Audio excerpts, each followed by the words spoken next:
bangko guys, ang init guys. Tingnan mo yung ang init guys. Ano na ngayon dito sa hapon? Mag 4 o'clock na guys. Grabe ang init. Ang hangin, ang init. Yan ang makaitim. Kahit nandito tayo sa abroad, kung lumabas tayo ganito, plus ng init, maitim din tayo. Yan ang buhay dito sa Oman guys. Oh my God. Ano yung cellphone natin? Ilipad ng hangin. Ilipad ng hangin ang cellphone natin guys. Sa sobrang init po. Grabe. Makaluto ng itlog.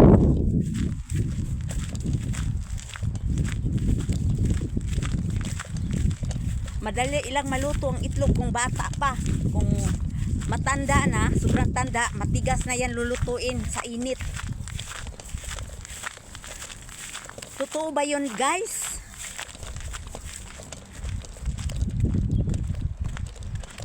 Dito naglalakad, malapit lang kasing bangko dito, very near bank dito guys. Only 5 minutes only walking. Then bank, Kalas Bank. That's why if I have salary,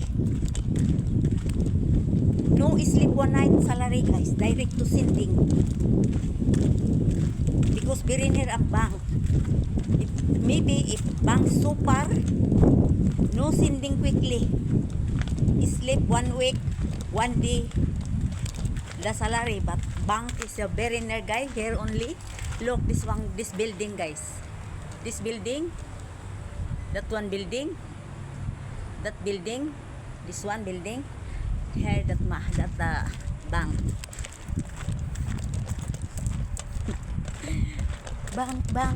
bank. Yeah, Rabbi. Super init guys.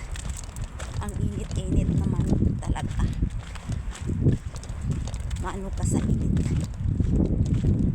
Ang init niya pero ang super hangin. Ang hangin din nagdala rin ng grabe. Ang payo parang ililipad na ang payo sa sobrang init. Dito na lang ako dadaan sa may bahay dito guys, walang gate. Dito na lang ako tatawid, bahala sila, makita nila ako.